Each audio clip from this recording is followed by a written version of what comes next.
Donc, je vous souhaite la bienvenue à cette soirée. Je pense que ça va durer 1h30, 2 heures. Je me fixe toujours comme objectif que ça dure 1h30 et puis me connaissant comme je me connais, on est plus souvent à 2 heures qu'à 1h30.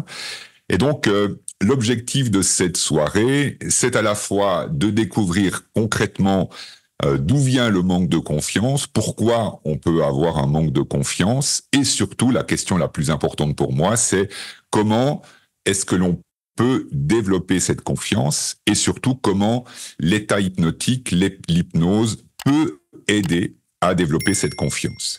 Et comme mon intention est de vous permettre aussi de pouvoir expérimenter concrètement, pratiquer concrètement comment ça se passe, eh bien, le défi que je me suis lancé, puisque c'est la première fois que je vais le faire de cette manière-là, le défi que je me suis lancé, c'est de vous accompagner, de vous guider, pour autant bien évidemment que vous le souhaitiez.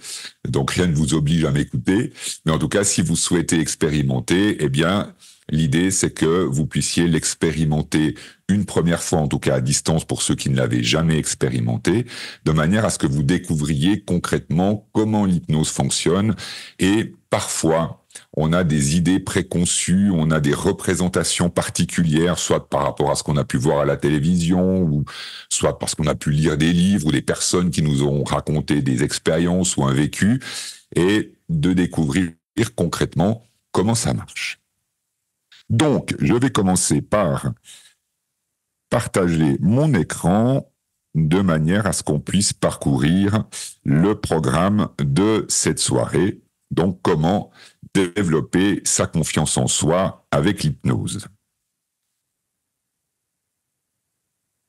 Donc, au programme de cette soirée, j'ai envie de répondre à 5 questions différentes. D'abord, qu'est-ce que c'est que la confiance en soi, concrètement, de pouvoir se faire une représentation par rapport à un modèle que je vais vous présenter, de pouvoir concrètement savoir de quoi on parle quand on parle de confiance en soi. Est-ce que ce sont simplement des représentations? Est-ce que ce sont des sensations? Est-ce que ce sont des pensées? Le plus souvent, quand on ressent un manque de confiance en soi, comme je viens de le formuler à l'aide du verbe ressentir, on va le ressentir dans le corps. Et en réalité, on va se rendre compte que ça se passe d'abord dans notre tête. Ça repose sur la représentation que nous nous faisons de nous-mêmes. J'y reviendrai plus en détail dans quelques instants. Et que c'est cette représentation que nous faisons de nos capacités, de nos comportements, qui font que tout à coup, on ressent comme une sorte de danger et que ce manque de confiance va se manifester sous la forme d'un ressenti. Et donc ce ressenti, c'est avant tout une conséquence et non pas une cause. Et pour moi, c'est important en tant qu'hypnothérapeute, en tant que formateur d'hypnothérapeute, de pouvoir vraiment identifier qu'est-ce qui fait qu'il y a ce manque de confiance et qu'est-ce que l'on peut mettre en œuvre, qu'est-ce que l'on peut favoriser pour fortifier ou développer ou transformer ces représentations que nous avons de nous-mêmes de façon à pouvoir avoir davantage confiance en soi. Donc, qu'est-ce que la confiance en soi? Pourquoi la confiance en soi est importante? Et ça, c'est bien évidemment une thématique dont on entend beaucoup parler. Je pense qu'il n'y a pas un seul magazine un peu développement personnel qui n'a pas fait au moins un article sur le développement de la confiance en soi. Il suffit d'aller dans une librairie, dans le rayon développement personnel pour se rendre compte que la confiance en soi est une thématique importante. Et donc, pourquoi est-ce que la confiance en soi est importante? Et donc, la troisième question, c'est qu'est-ce qui me manque pour avoir davantage confiance en moi? Et j'ai volontairement utilisé ce verbe manquer de façon à partir de l'idée que l'expérience hypnotique n'a pas pour objectif de supprimer quelque chose. L'expérience hypnotique, elle a pour objectif de créer quelque chose qui manque. Et que, en créant ce quelque chose qui manque, alors il devient possible d'avoir davantage confiance en soi. Ce qui nous amènera tout naturellement à la 4e question, comment est-ce que l'hypnose est ce qu'on appelle l'état hypnotique? Je le définirai en quelques mots tout à l'heure. Comment l'hypnose et l'état hypnotique peuvent aider, contribuer au développement de la confiance en soi. Et puis une fois qu'on aura formulé tout ça, eh bien, nous pourrons partager cette expérience pratique. Je vais faire ma présentation et puis quand je considère qu'il peut y avoir des moments où il y a des questions, je fais une pause, je vous laisse la possibilité de poser les questions. S'il y a des questions, j'y réponds avec plaisir. Et s'il n'y a pas de questions, eh bien, tout naturellement, on continue. Qu'est-ce que la confiance en soi ? Pour répondre à cette question, qu'est-ce que la confiance en soi ? J'ai utilisé un modèle qu'on appelle la pyramide des niveaux logiques. C'est un modèle qui a été développé par les concepteurs de la PNL. Et ce modèle a l'avantage de pouvoir illustrer concrètement et pratiquement qu'est-ce que c'est que la confiance en soi. Avant qu'on réponde à cette question, qu'est-ce que c'est que la confiance en soi, on va prendre quelques instants pour parcourir cette pyramide et découvrir qu'est-ce que cette pyramide symbolise ou représente. Elle représente les différentes strates de notre fonctionnement dans un contexte, dans un environnement donné. C'est la raison pour laquelle, au bas de cette pyramide, il y a le contexte, l'environnement. Vous avez certainement déjà pu constater que votre niveau de confiance en vous peut être variable en fonction de l'environnement dans lequel vous vous trouvez.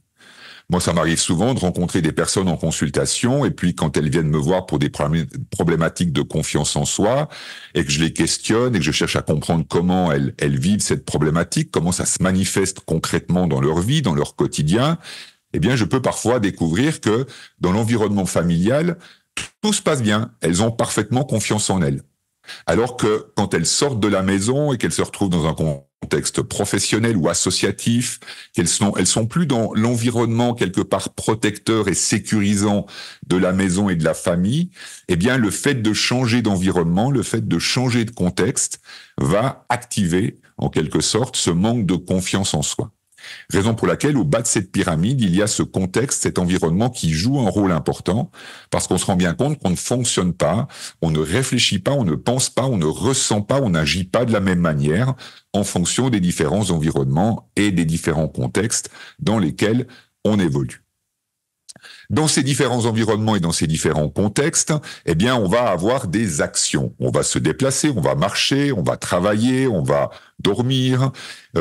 Ces comportements, c'est tout ce que l'on fait. J'aime bien décrire ces comportements comme étant tout ce qui est visible de l'extérieur. Là, concrètement, je suis face à une caméra. C'est grâce à cette caméra, bien évidemment, que vous pouvez me voir. Devant ma bouche, il y a un micro. C'est grâce à ce micro que vous pouvez m'entendre. Et à travers la caméra et le micro, eh bien, vous pouvez voir et entendre tous les différents comportements que j'ai dans cet environnement et dans ce contexte. Donc les comportements, c'est ce que je fais et c'est ce que je dis.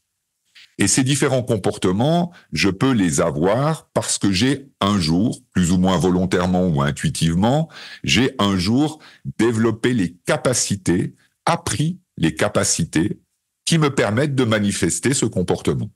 Très concrètement, lorsque je suis né, je ne savais pas parler. J'ai appris à parler. Et comme j'ai appris à parler, en tout cas la langue française, eh bien, vous qui êtes derrière votre écran, vous pouvez m'entendre parler cette langue, et donc c'est un comportement. Ce comportement, je peux l'avoir parce que j'ai appris à parler. De la même manière que, il y a 40 ans, cette pyramide des niveaux logiques, je ne la connaissais pas. Je l'ai appris il y a un peu plus de 20 ans, 22 ans maintenant. Et donc, il y a 25 ans ou 30 ans, j'aurais été dans l'incapacité totale de vous présenter cette pyramide. Je suis aujourd'hui en mesure de vous l'expliquer et d'avoir le comportement qui consiste à vous l'expliquer pour la simple et bonne raison qu'un jour, j'ai été prendre des cours, j'ai fait une formation et durant cette formation, j'ai appris des connaissances nouvelles, j'ai enrichi mes capacités et en enrichissant mes capacités, eh bien, je suis aujourd'hui en mesure d'avoir le comportement qui me permet de vous l'expliquer. Donc les comportements et les capacités, on peut se rendre compte qu'elles sont assez proches l'une de l'autre, puisque quelque part, le comportement, c'est la manifestation dans le monde réel des capacités que j'ai quelque part à l'intérieur de moi. Tout en ayant bien conscience que dans un contexte donné, dans un environnement donné, je vais avoir certains comportements et que certains de ces comportements sont le reflet d'une toute petite partie de mes capacités. Et si vous me voyez dans un autre environnement, si vous m'observez ou vous m'écoutez dans un autre contexte, eh bien, vous allez pouvoir découvrir que dans ces autres environnements, dans ces autres contextes, je manifeste d'autres comportements. Et ces autres comportements que je manifeste, eh bien, c'est la manifestation d'autres capacités que j'ai en moi. Donc voilà pour ce qui est des comportements et des capacités.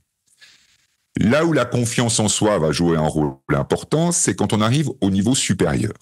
Le niveau supérieur, c'est ce qu'on appelle les croyances et valeurs. Alors, pour clarifier d'emblée, quand on parle ici de croyances, ça n'a absolument rien à voir avec les croyances religieuses. Les croyances religieuses font partie de l'ensemble des croyances et c'est en même temps une toute petite partie de nos croyances.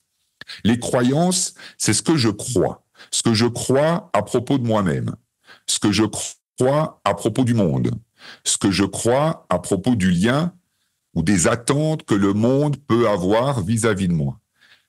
Formulé autrement, les croyances, c'est un petit peu la paire de lunettes que j'utilise pour interpréter mon environnement, pour donner sens à mon environnement. Et ces croyances, elles sont associées aux valeurs, car les valeurs, c'est ce qu'on cherche à satisfaire. Je vais prendre un exemple concret. Là, durant cette soirée, je cherche à satisfaire au moins une valeur importante pour moi, qui est le partage. Si j'ai organisé ce webinaire gratuit, c'est parce que j'ai aussi envie de partager avec le plus grand nombre mon expérience, mes connaissances, et puis de pouvoir l'offrir, le partager avec d'autres personnes. Donc, à travers l'animation de ce webinaire, je satisfais une valeur, qui est la valeur de partage. Maintenant, cette valeur de partage, je ne peux la satisfaire que parce que je crois que j'ai la capacité, les capacités nécessaires pour pouvoir animer ce webinaire et partager ce moment avec vous. Si je croyais que je n'ai pas les capacités suffisantes, ou si je croyais que je ne suis pas suffisamment compétent, ou si je croyais que je suis nul derrière la caméra et que de toute façon je vais ennuyer tout le monde si je parle, si je crois ça à propos de moi, eh bien tout naturellement, je n'aurais jamais organisé ce webinaire. Donc j'ai pu organiser ce webinaire parce que j'ai les croyances me permettant de pouvoir satisfaire cette valeur de partage. Et donc on se rend compte que les valeurs et les croyances sont intimement liées. La valeur correspond à ce que je souhaite vivre dans ma vie. On en a toute une collection de valeurs. Ça s'organise sous forme d'une sorte d'arborescence. On peut avoir les valeurs de sécurité, on peut avoir la valeur de plaisir, on peut avoir la valeur de partage, on peut avoir la valeur d'efficacité, on peut avoir la valeur de reconnaissance. Donc la valeur, c'est un nom. Le partage, l'amour, la sécurité, la reconnaissance, le plaisir. Donc la valeur, c'est quelque chose qu'on va définir comme un nom. D'un point de vue grammatical, c'est un nom. Et ce nom correspond à quelque chose que l'on a le souhait de pouvoir vivre. Quand on a la possibilité, l'opportunité de satisfaire cette valeur, alors on se sent bien. Et lorsqu'on n'est pas dans la possibilité de satisfaire cette valeur, on va avoir un ressenti qui va être, on va dire, plus désagréable. Donc, qu'est-ce qui fait que je me sens bien ou qu'est-ce qui fait que je me sens mal? Ça dépend de l'environnement et de ma possibilité à pouvoir satisfaire les valeurs qui sont importantes pour moi dans cet environnement. Et qu'est-ce qui va me permettre de satisfaire ou de ne pas satisfaire ces valeurs? C'est le plus souvent les croyances que j'ai à propos de mes capacités, les croyances que j'ai à propos de mes comportements, les croyances que j'ai à propos de moi. Ça, on y reviendra dans quelques instants, c'est le niveau d'en dessus, c'est l'identité. Et donc, les croyances que j'ai, elles vont soit me permettre de vivre les choses comme j'ai le souhait de les vivre et donc de pouvoir satisfaire les valeurs qui sont importantes pour moi, soit j'aurai des croyances qu'on va appeler des croyances limitantes. Et ces croyances limitantes, elles ne vont pas me permettre, elles vont me limiter, me bloquer et m'empêcher donc de pouvoir satisfaire les valeurs qui sont importantes pour moi. Donc on se rend bien compte que les valeurs et les croyances sont intimement liées. La valeur correspond à ce que je veux vivre et la croyance correspond au mode d'emploi que je vais utiliser pour essayer de vivre, de satisfaire cette valeur. Au-dessus du niveau des croyances et des valeurs, on a le niveau de l'identité. L'identité, c'est qui je suis. Et donc, lorsque j'évoquais il y a quelques instants des croyances à propos de qui je suis, ben, ce sont des croyances que j'ai à propos de mon identité. Est-ce que je crois que je suis légitime? Est-ce que je crois que j'ai de la valeur? Est-ce que je crois que je suis important? Qu'est-ce que je crois à propos de qui je suis, moi, Denis? Donc, ce sont les croyances que j'ai à propos de mon identité. Donc, on se rend compte qu'à travers cette pyramide des niveaux logiques, tous les différents niveaux s'inter-influencent.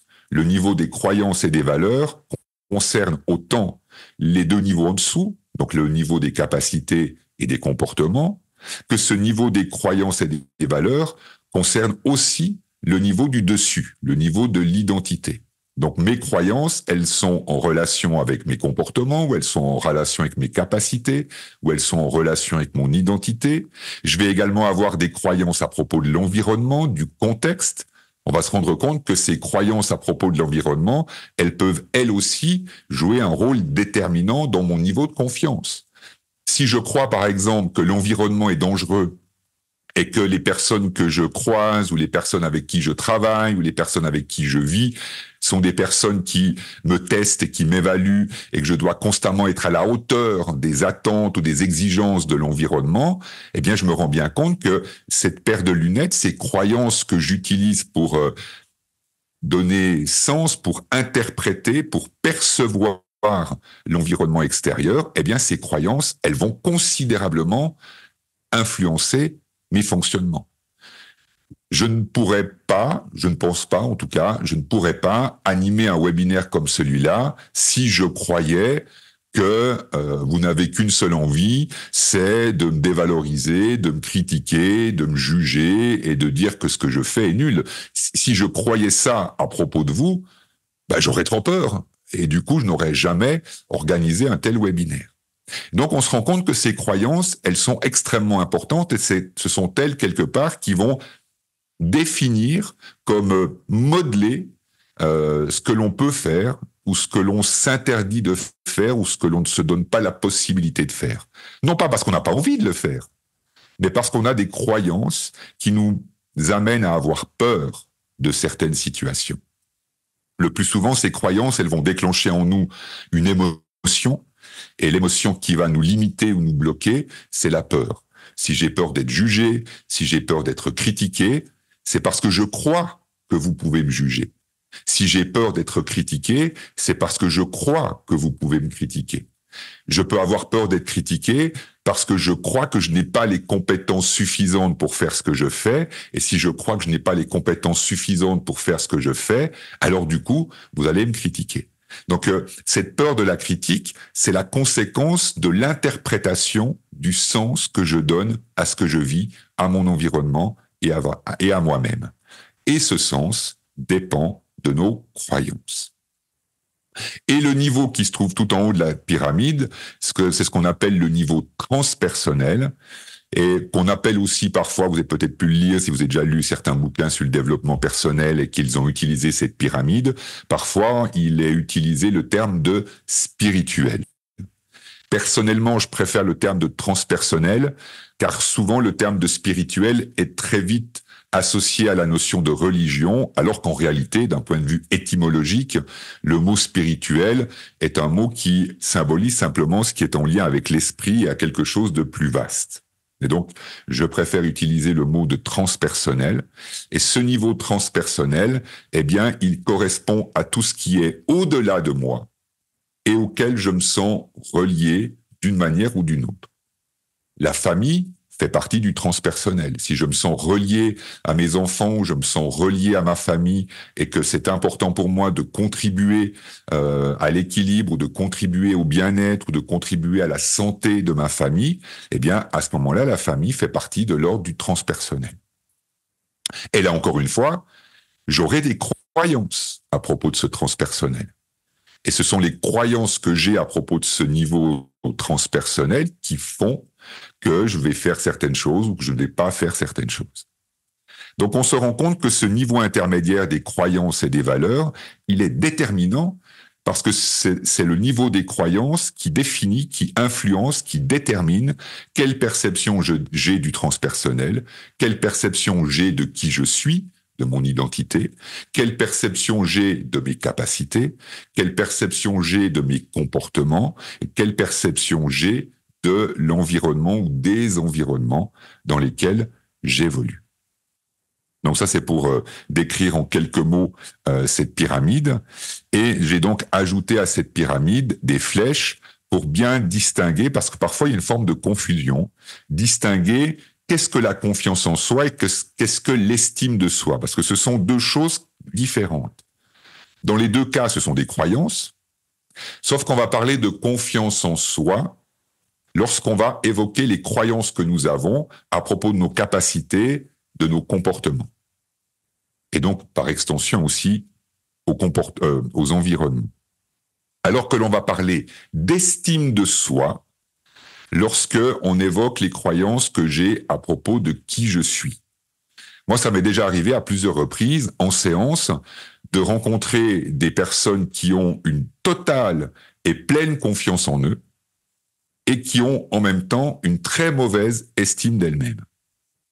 On le retrouve tout particulièrement chez des personnes qui ont beaucoup réalisé, qui ont beaucoup entrepris. Moi, j'appelle ça les serial entrepreneurs. Donc, c'est pas les serial killers, mais c'est les serial entrepreneurs. Donc, ce sont les personnes qui ont entrepris, qui ont créé une ou deux ou trois entreprises, qui ont vraiment eu une réussite exceptionnelle dans leur vie professionnelle.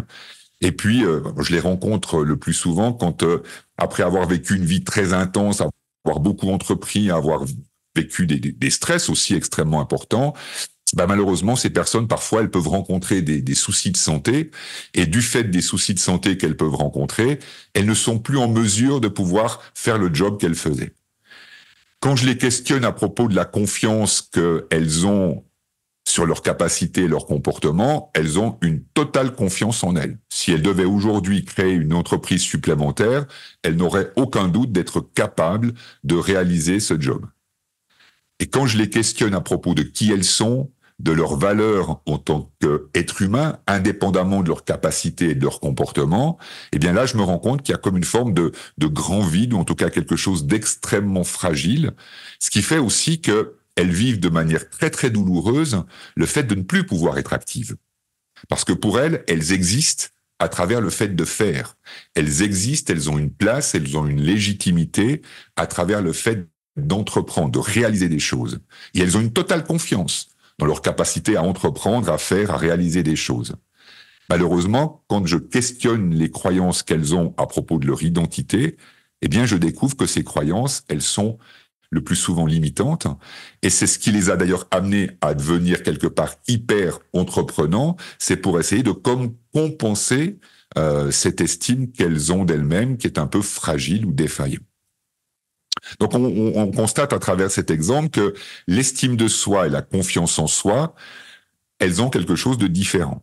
Elles trouvent toutes les deux leur origine dans les croyances, et en même temps qu'elles trouvent toutes les deux leurs origines dans les croyances, elles ne concernent pas le même niveau de la pyramide.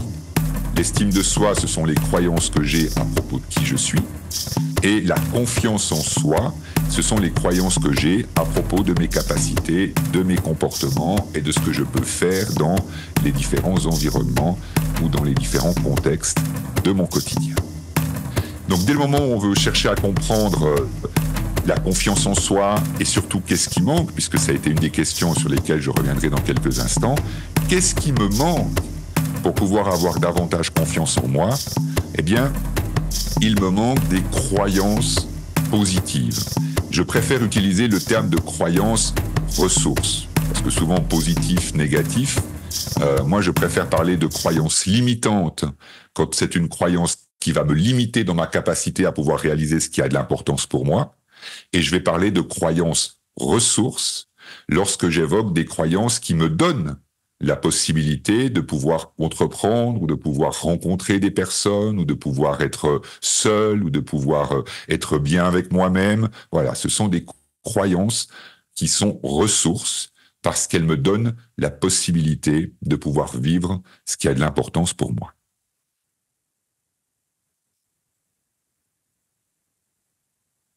Donc, pour faire un résumé du rôle des croyances, ce sont les croyances, je vais déplacer un tout petit peu ma caméra, voilà, ce sont les croyances qui définissent le niveau de confiance.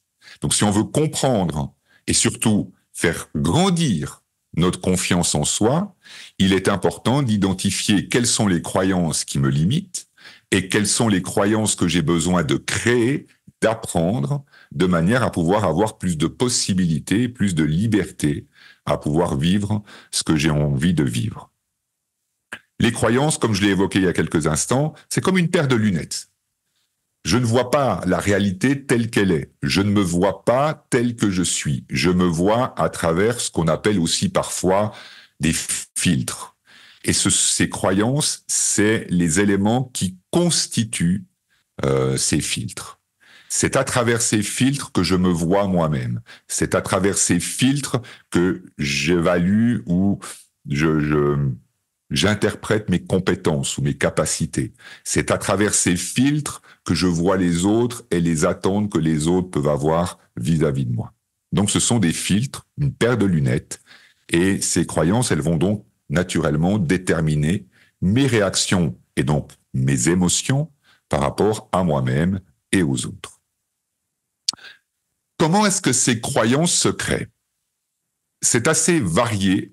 Alors, bien évidemment, il y a une partie de nos croyances qui viennent de l'éducation, à travers ce qu'on a pu recevoir comme éducation, à travers les modèles parentaux qu'on a pu avoir, à travers les phrases qu'on a pu nous répéter inlassablement lorsqu'on était enfant, à travers cet environnement familial, à travers l'éducation qu'on a reçue, eh bien, une partie de nos croyances se sont forgées à ce moment-là. Donc, l'éducation, l'environnement social, l'environnement familial, et puis, une fois que on a dépassé l'environnement et l'éducation, eh bien, ce qui a surtout amené ces croyances à se créer dans notre esprit, ce sont les expériences de la vie. Et ce qui est très intéressant, c'est que ce ne sont pas les expériences en tant que telles qui définissent les croyances, c'est le sens que l'on donne à ces expériences. Quand on vit une expérience, surtout en tant qu'enfant, et que cette expérience, elle a quelque chose de douloureux. Imaginons que je suis enfant, je commence l'école, et puis lorsque je commence l'école, les autres ont tendance à me rejeter ou à me critiquer, soit parce que je suis petit, ou soit parce que je suis trop grand, ou soit parce que je suis trop maigre, ou soit parce que je suis trop gros, ou soit parce que je viens de tel environnement familial, ou soit parce que je porte tel ou tel habit. Dans le milieu de l'école, ou entre les enfants, on peut se faire critiquer ou juger ou rejeter pour plein de raisons différentes. Peut-être la couleur de ma peau, mon origine, peu importe. Mais donc je suis comme ça à l'école, et puis je commence l'école. Jusque-là, tout allait pour le mieux dans le meilleur des mondes. J'étais dans un environnement familial valorisant, protecteur, sécurisant, aimant. Donc tout allait pour le mieux dans le meilleur des mondes. Je commence l'école, et lorsque je commence l'école, eh bien, je vis cette situation qui est douloureuse pour moi. Je me sens critiqué, ou je me sens abandonné, ou je me sens rejeté, soit les autres me font du mal, soit ils m'ignorent complètement, mais je vais vivre quelque chose qui est douloureux. Et pour mon cerveau, il faut qu'il donne sens à ça. Notre cerveau peut pas rester avec ça sans essayer de lui donner un sens, sans essayer d'expliquer pourquoi je suis critiqué, ou pourquoi je suis rejeté, ou pourquoi on me laisse dans mon coin et personne ne veut jouer avec moi. Pour mon cerveau, c'est insupportable de ne pas donner sens à ça. Notre cerveau va naturellement et automatiquement, c'est sans qu'on puisse même le contrôler, ça se fait de manière complètement automatique, notre cerveau, il va essayer de donner sens à cela. Et c'est à ce moment-là que la croyance va se construire. Est-ce que mon cerveau va lui donner le sens « je suis différent » et donc c'est parce que je suis différent que les autres ne peuvent pas jouer avec moi. Et je suis fier de ma différence. À ce moment-là, c'est une croyance tout à fait positive qui va se créer. On est bien d'accord, c'est pas la probabilité la plus grande. On peut imaginer. Moi, j'ai déjà rencontré des personnes qui avaient une différence et qui, dans leur enfance, ont tout de suite donné une sorte de valeur positive à leur différence. Donc, la croyance qui se construit, c'est « je suis différent, je suis fier d'être différent, et je vais trouver ma place dans cette classe, dans cette école, avec ma différence. Et donc, à ce moment-là, la croyance qui en découle de cette expérience sera une croyance ressource. Si en revanche, de manière complètement automatique et inconsciente, je donne à cette situation douloureuse pour moi le sens suivant « je ne suis pas bien, je suis insuffisant et je dois être différent », eh bien, c'est évident que si je donne ce sens-là à cette expérience douloureuse, eh bien, ça va créer une croyance. Et cette croyance, eh bien, elle va devenir comme une forme de réalité, de vérité dans mon esprit. Et cette croyance, eh bien, elle va, par la suite, durant mon cursus, durant mon début de vie d'adulte, cette croyance, elle va continuer à rester présente et elle va tout naturellement influencer mes rapports aux autres. Elle va influencer mes rapports professionnels, elle peut même influencer mes rapports amoureux. Donc cette croyance qui s'est forgée durant ces années d'école, ces toutes premières années d'école, elle va rester inscrite. Et tant que je n'ajoute pas de croyance complémentaire, eh bien cette croyance va prendre toute la place. Et puis elle va conditionner mon quotidien et surtout le sens que je donne aux autres et à ma relation aux autres. Donc c'est comme ça que les croyances se créent, à la fois par l'éducation, l'environnement social, les modèles que l'on peut avoir autour de soi, et le sens que l'on donne, le plus souvent complètement instinctivement et on pourrait dire inconsciemment, même si ça se fait en dehors de notre champ de conscience, donc quelque part c'est un peu inconscient, mais c'est un sens que notre cerveau va donner. S'il y a une chose qui est claire, c'est que notre cerveau ne peut pas vivre avec quelque chose auquel il ne donne pas de sens. Si une expérience, une situation est génératrice de souffrance, de danger, d'insécurité, de difficulté, notre cerveau va d'une manière ou d'une autre lui donner sens. Ça, c'est une évidence qu'on connaît aujourd'hui et même les neurosciences ont pu le démontrer. D'un point de vue, puisque j'évoque les neurosciences, d'un point de vue neurologique, qu'est-ce que c'est qu'une croyance ? Une croyance, c'est rien d'autre qu'un ensemble de connexions que mon cerveau a fait à un moment donné. Tout ce que j'apprends, ce ne sont que des connexions qui se créent dans mon cerveau.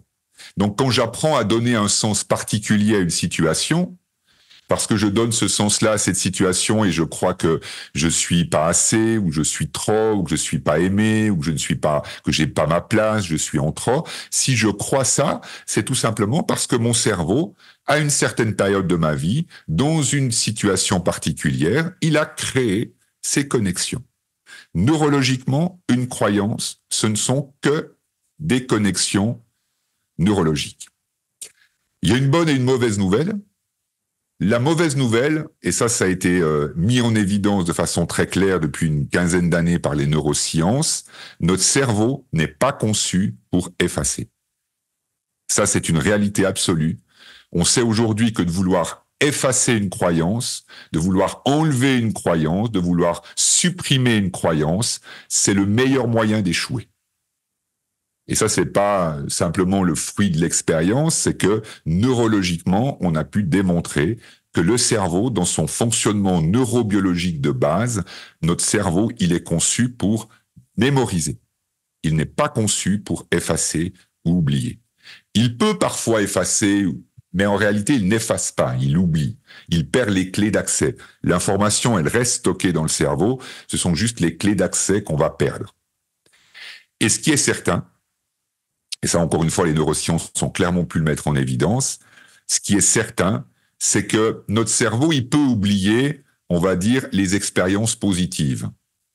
Il peut oublier les expériences positives pour une simple et bonne raison, c'est que la survie n'a pas été en danger. Dans une situation, une expérience positive, la survie physique, la survie affective, la survie émotionnelle, la survie relationnelle, dans un moment de plaisir, de partage, de bien-être, de joie, dans un moment comme celui-là, la survie, elle n'est absolument pas en péril.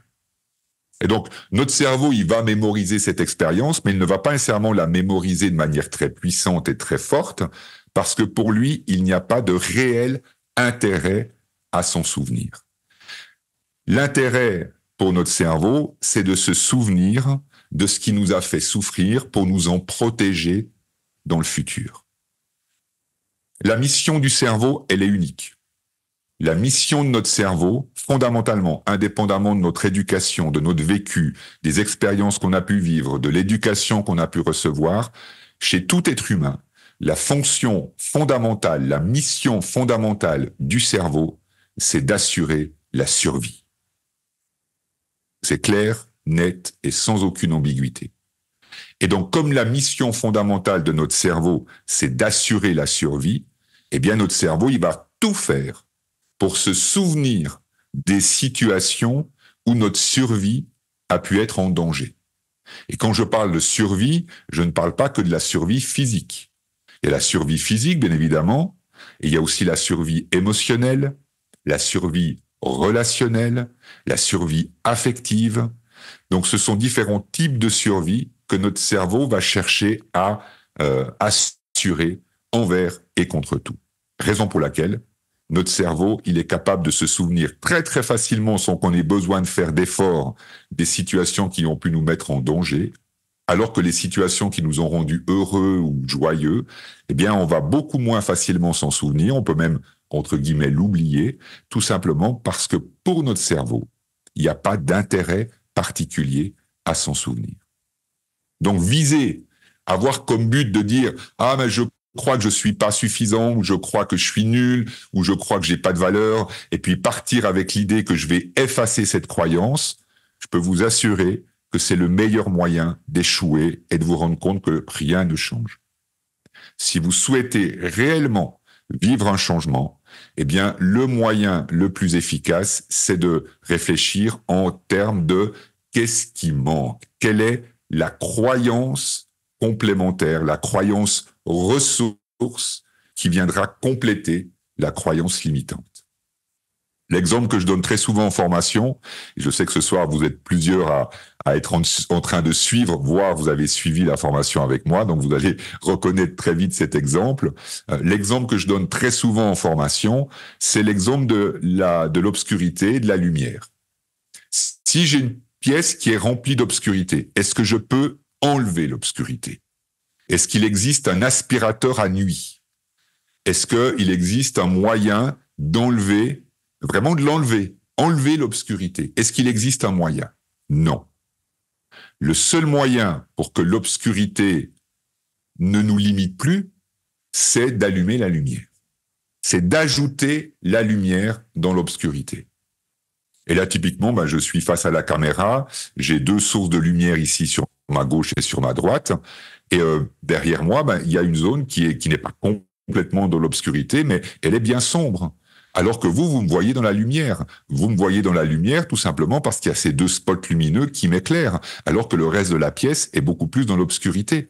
L'obscurité, elle est là, et en même temps, il y a suffisamment de lumière pour que vous puissiez me voir, et que, à travers l'objectif de la caméra, vous puissiez clairement voir mon visage. Eh bien, avec une croyance limitante, c'est exactement pareil. Une croyance limitante, c'est comme l'obscurité. Est-ce qu'on peut l'enlever neurologiquement? Non. Qu'est-ce que l'on peut ajouter à cette croyance limitante? Quelle lumière on peut ajouter à cette croyance limitante pour que l'obscurité n'ait plus le même impact? J'aurai toujours cette croyance quelque part qui pourra dire « t'es pas suffisant ». Et en même temps, j'aurai une croyance ressource qui pourra me dire « ok, t'es pas suffisant et tu peux y arriver. T'es pas suffisant et tu as de la valeur. » Ce qui est important, c'est le « et » entre les deux, d'explorer comment ajouter une croyance nouvelle. Et donc, comme j'aime bien le dire, une croyance n'étant qu'un ensemble de connexions neurologiques, eh bien, il n'est jamais trop tard pour se créer de nouvelles croyances. Il n'est jamais trop tard pour mettre de la lumière dans l'obscurité. Jusqu'au dernier jour de notre vie, notre cerveau a cette formidable capacité de créer des nouvelles connexions, d'apprendre. Et quand notre cerveau apprend, eh bien, en réalité, il ne fait qu'une seule chose, il crée. C'est un créateur, notre cerveau. Il crée des nouvelles connexions neurologiques. Et donc, c'est sur cette idée que on va continuer la soirée et que je vous proposerai l'expérience tout à l'heure. Et le but de l'expérience de tout à l'heure, comme vous l'avez bien évidemment compris, ça ne sera pas de lutter contre une croyance limitante que vous pouvez avoir à propos de vos capacités ou à propos de vos comportements ou à propos des autres qui vous limitent. L'objectif, ça sera de créer, d'apprendre une nouvelle croyance qui vous donnera plus de choix.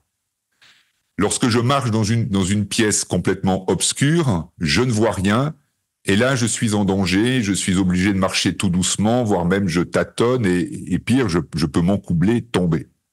Si je mets de la lumière dans cette pièce, je peux marcher beaucoup plus vite, avec beaucoup plus de confiance, avec beaucoup plus d'assurance, parce que j'ai mis suffisamment de lumière dans cette obscurité pour pouvoir me déplacer et avancer dans la vie en sécurité et avec confiance. Et donc, pourquoi est-ce que la confiance en soi est importante? La confiance en soi, elle est importante pour plusieurs raisons. La première, elle va nous aider à pouvoir réaliser ce qui a de l'importance pour nous. Ça rejoint ce que je disais tout à l'heure quand je vous ai présenté la pyramide des niveaux logiques. Ce qui est important pour nous, ce qu'on a envie de vivre dans notre vie, ce sont les valeurs qui nous animent. Et avec une confiance en soi plus aidante, plus appropriée, eh bien, on a beaucoup plus de possibilités de pouvoir vivre, réaliser ce qui a de l'importance. Moi, je sais, ça fait partie aussi de mon éducation, je sais que la valeur de partage, de transmission, d'offrir est quelque chose qui est extrêmement important. Ma maman m'a enseigné cela et j'ai été quelque part élevé au biberon de l'idée d'être dans l'aide, dans le partage, dans l'échange. Elle avait cette conviction très très forte que le monde va beaucoup mieux quand le monde vit ensemble et partage et échange. Et cet idéal social, eh bien, c'est évident que, ayant grandi dans cet environnement, ce sont des valeurs que j'ai moi aussi parce que je les ai acquis par l'éducation. Maintenant, si je n'avais pas les croyances qui me permettent de le vivre, eh bien, il y a une part de moi qui serait très triste ou frustrée ou malheureuse parce que je ne pourrais pas vivre. Je ne pourrais pas vivre ce partage, je ne pourrais pas vivre cet échange, je ne pourrais pas vivre cette transmission. Donc, d'avoir confiance en soi, donc d'avoir les croyances adéquates pour pouvoir vivre ce qui a du sens, eh bien, ça nous permet globalement d'avoir plus de satisfaction, d'avoir un niveau de bonheur global qui est meilleur, parce que nos croyances nous donnent la possibilité de pouvoir vivre ce qui nous permet de satisfaire les valeurs qui nous animent. Comme je l'ai évoqué tout à l'heure à propos de l'environnement, du contexte, très souvent les croyances en lien avec la confiance en soi sont aussi intimement liées aux croyances que j'ai à propos de l'environnement. Parce que ça fait partie encore une fois de la nature même de l'être humain. L'être humain est un être social. Pour survivre, un bébé a besoin de son environnement, il ne peut pas survivre tout seul, tout mammifère ne peut pas survivre tout seul. Quand il naît, il a besoin d'être accueilli dans la communauté, d'être nourri par la communauté. Ce n'est pas nécessairement la maman qui va le nourrir, mais en tout cas, il a besoin d'être protégé, nourri, de manière à pouvoir apprendre ce qu'il a besoin d'apprendre et devenir autonome.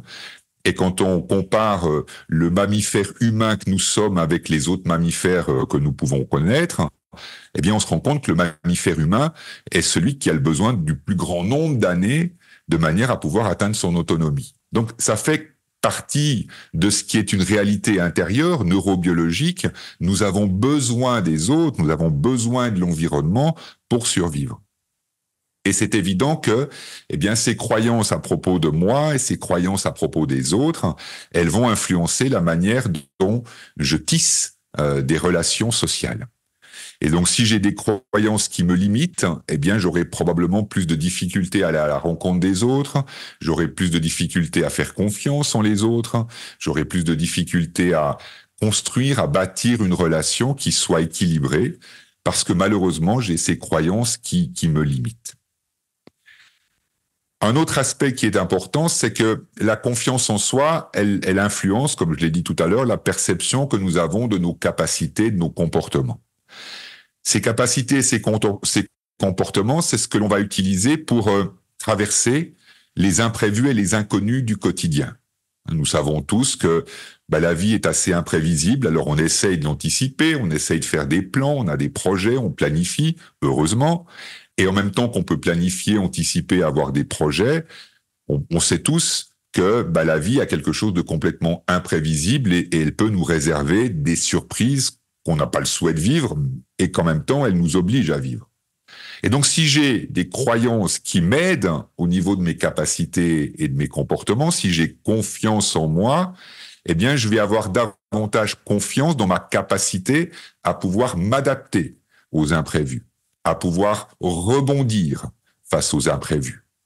Donc là, lorsque je parle de calmer la peur et l'anxiété, c'est vraiment de cette dimension-là. C'est OK, je sais que l'imprévu peut arriver, je sais que la vie est inattendue, je peux avoir une certaine appréhension de cet inconnu du futur, et en même temps, j'ai suffisamment confiance en mes capacités à pouvoir rebondir, ou j'ai suffisamment confiance en mes capacités à pouvoir utiliser ce que la vie m'impose, ou j'ai suffisamment confiance en mes capacités à pouvoir m'adapter à ces situations pour pouvoir appréhender cet inconnu du futur avec moins de peur, moins d'anxiété et plus de confiance, plus de sérénité. Et tout naturellement, par voie de conséquence, eh bien, ça va aussi augmenter ma capacité à la résilience. La résilience, c'est ma capacité à traverser les épreuves de la vie. Et donc, quand j'ai davantage confiance en moi, eh bien, je vais avoir davantage confiance en mes capacités à pouvoir traverser les imprévus, à pouvoir traverser les épreuves que la vie m'impose. Et puis, tout naturellement, quand cette confiance en soi, elle est là, eh bien, on a moins peur, il y a moins d'anxiété. Donc, comparativement à la peur et l'anxiété, la résilience, c'est quand on est dans l'épreuve. L'épreuve, elle nous est tombée dessus en quelque sorte. On a été confronté à cette situation extrêmement difficile. On est dedans. Et alors qu'on est dedans, eh bien, on croit qu'on a les ressources, on a les capacités pour traverser cette épreuve, pour rebondir à travers cette épreuve. Et donc, ça, c'est la nuance entre la résilience et la peur et l'anxiété. La peur, l'anxiété, c'est dans l'anticipation de ce qui peut arriver, alors que la résilience, l'épreuve est arrivée, et grâce à cette confiance en soi, grâce aux croyances ressources qui sont là, eh bien, je crois que j'ai la capacité de pouvoir traverser cette épreuve, de rebondir et de retrouver mon équilibre. Et donc, quand tout cela est réuni, eh bien, tout naturellement, on va ressentir une certaine forme d'épanouissement personnel, une plus grande paix intérieure. Encore une fois, la peur, elle ne va pas disparaître, elle fait partie inhérente de l'expérience de la vie humaine. Et en même temps que la peur, elle peut être toujours là, il y a suffisamment de confiance qui est présente pour pouvoir vivre avec cet inconnu, avec ces incertitudes d'une façon un peu plus confiante et plus sereine. Avant que nous abordions le comment on va utiliser l'hypnose et l'expérience qu'on va partager ensemble tout à l'heure, qui aurait des questions? J'ouvre le chat. J'ai une question, en fait, finalement, est-ce que la résilience ne naît pas finalement de l'expérience? Non, pas nécessairement. Ouais. Parce qu'il a été, par exemple, démontré que des personnes qui n'avaient jamais réellement vécu, on va dire, d'événements particulièrement exigeants, on peut aussi parfois appeler des événements traumatiques, des personnes qui n'avaient jamais réellement été confrontées à des événements traumatiques, certains peuvent traverser un trauma et puis rebondir, et finalement, ils n'ont pas vécu d'expérience au préalable qui leur a permis de s'entraîner. Ils avaient les croyances, ressources nécessaires, encore une fois, soit par l'éducation, soit par la vie qui leur a permis de donner des sens adéquats à certaines expériences qui ne sont pas traumatiques, mais c'est comme ça qu'ils ont construit leur représentation du monde. Et donc, ils ont été en mesure de traverser des événements particulièrement difficiles et d'être résilients, alors que d'autres personnes ne le sont pas. Donc, il y a une part d'expérience dans la résilience et il y a aussi une grande part de toutes ces croyances que nous avons qui généralement sont assez peu conscientes tant qu'on n'a pas été confronté au défi. C'est quelque part une forme de nécessité d'être confronté à la difficulté ou d'être confronté au défi. Et c'est quand on est confronté au défi ou à la difficulté que là, on découvre qu'on a les croyances qui peuvent nous aider ou il nous manque les croyances qui peuvent nous aider. Et typiquement, moi, je le vois en consultation, en séance, il y a des personnes qui doivent traverser des expériences douloureuses, et puis elles viennent me consulter parce qu'elles ne disposent pas des croyances ressources qui leur permettent de rebondir et puis de grandir à travers l'expérience que la vie leur impose. Et mon job, c'est de les aider à créer ces croyances ressources, à apprendre ces croyances ressources pour qu'elles puissent ensuite faire preuve de résilience, rebondir et retrouver une certaine forme d'espoir et de confiance en la vie et en l'avenir. Donc en fait, toutes tes croyances. Oui, à ce niveau-là. C'est ça. Oui, à ce niveau-là, tout est croyance. Toutes tes croyances. Oui. Tout est perception, tout est représentation. En réalité, il n'y a pas de réalité, en fait. Et ça, on le retrouve même dans toutes les grandes traditions, dans toutes les grandes philosophies. On le dit depuis la Grèce antique. La réalité n'existe pas pour notre cerveau. Pour notre cerveau, la réalité, c'est une construction. La réalité, c'est une perception. Pour donner un autre exemple, on le sait aujourd'hui aussi au niveau de la douleur. Un des webinaires dans les mois prochains sera consacré à la douleur. La douleur, c'est une construction de la part de notre cerveau. Notre corps envoie par le système nerveux périphérique, donc par les nerfs, notre corps envoie des signaux à notre cerveau et notre cerveau construit sa représentation de la douleur. Raison pour laquelle, pour le même, on va dire, la même atteinte physique, pour la même blessure, il y a des personnes qui diront qu'elles ont mal à 9 sur 10, alors que d'autres personnes diront qu'elles ont mal à 3 sur 10. Et il n'y a pas une personne qui a plus raison que l'autre. C'est simplement que leur cerveau ne construit pas la représentation de la douleur avec les mêmes schémas et les mêmes mécanismes. Ce qui fait que l'analgésique, on fonctionne, en fait. Oui. Ouais. Donc vraiment, là, on peut vraiment dire que tout excellent, est croyance, tout est perception, tout est représentation. Mm-hmm. On est maître de nos... On est maître de nos blocages et de nos douleurs, dans le sens où du moment où on l'a compris, on peut les surpasser.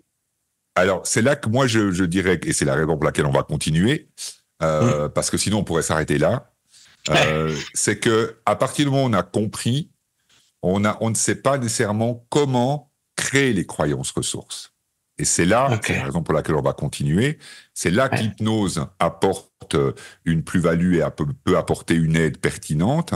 C'est parce que l'état hypnotique, l'hypnose va favoriser la création des nouvelles connexions neurologiques, donc des croyances ressources. C'est pour ça que l'hypnose est intéressante et puissante.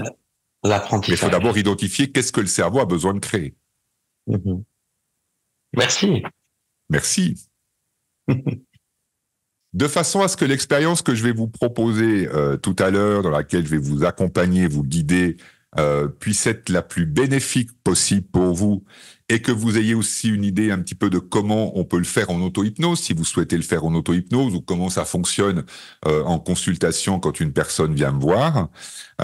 D'abord, il faut définir un environnement, un contexte. Raison pour laquelle j'ai commencé tout à l'heure la présentation de la pyramide des niveaux logiques par l'environnement, le contexte. C'est OK, dans quel contexte, dans quel environnement je souhaite avoir davantage confiance en moi.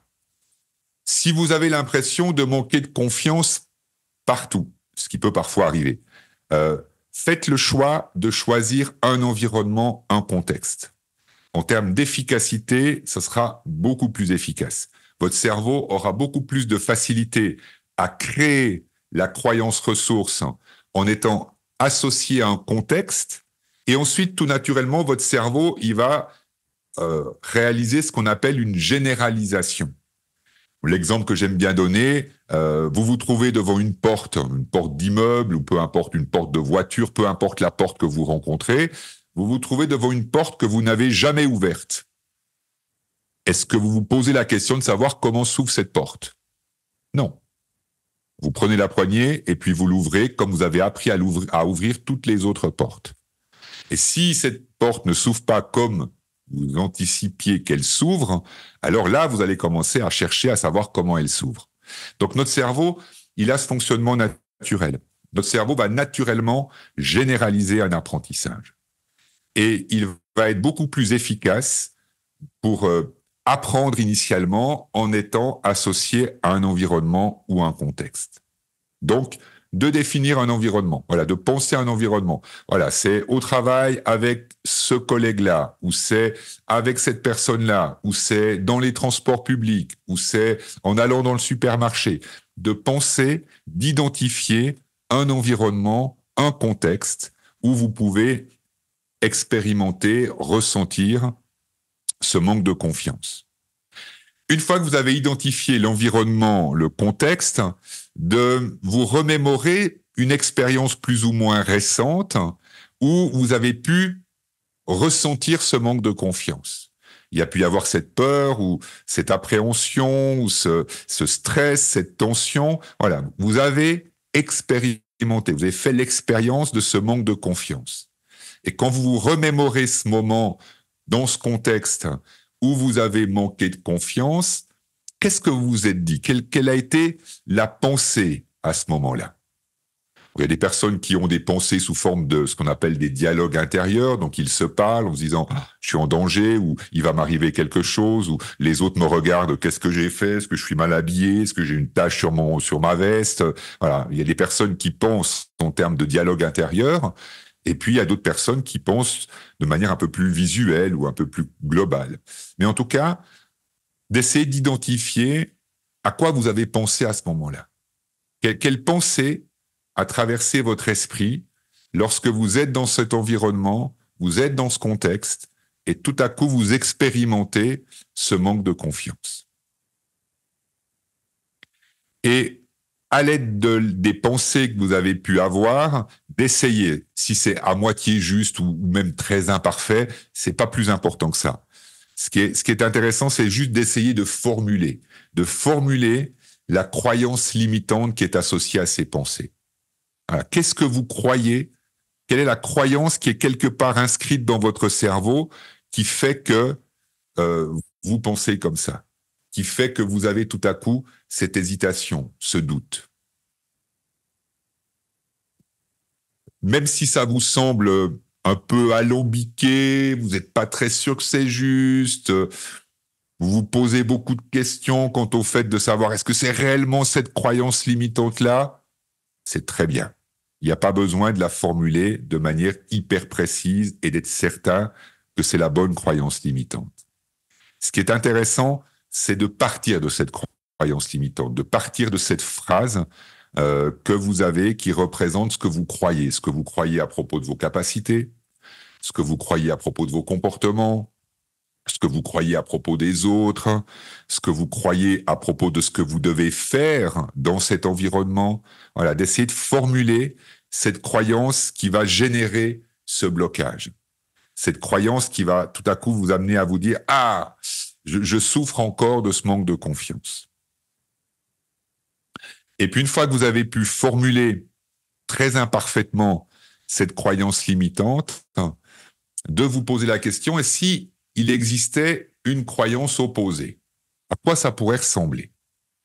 Et d'essayer d'écrire, encore une fois, ce n'est pas important qu'elle soit correctement formulée, mais d'amener votre esprit à pouvoir définir, si je reprends l'image de tout à l'heure, de définir l'obscurité, de définir la lumière.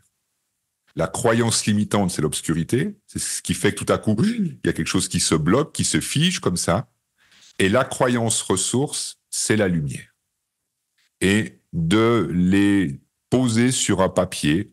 Moi, souvent, je conseille de le poser sur le papier de manière à pouvoir comme vraiment les mettre à l'extérieur. Voilà, je pose sur cette feuille de papier ma croyance limitante, je pose sur la feuille de papier ma croyance ressource. C'est comme si je les mettais à l'extérieur de moi. Naturellement, elles sont là dans ma tête, mais c'est un moyen de comme les mettre à l'extérieur et puis de les voir avec une certaine forme de distance ou de recul. Et puis une fois qu'on a défini l'expérience posée, on va définir une intention. Et c'est ce que je vais vous présenter maintenant et c'est ce qu'on va utiliser durant l'expérience qui va débuter dans quelques instants. Qu'est-ce que c'est qu'une intention? Ça, je l'ai déjà défini.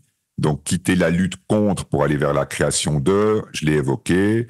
L'identification de ce qui a besoin d'être développé, je l'ai aussi évoqué. Les croyances ressources qui favoriseront la confiance en soi, et puis entraîner, fortifier les croyances ressources. Donc, tout ça, j'ai déjà eu l'occasion de l'évoquer précédemment. Je reviendrai juste tout à l'heure sur cette slide. Je vais passer à la suivante. Le principe de l'intention, c'est le suivant. J'ai essayé de le formuler avec un petit dessin. La croix rouge, c'est ce qui est présent maintenant. Voilà, c'est la croyance limitante qui est présente maintenant.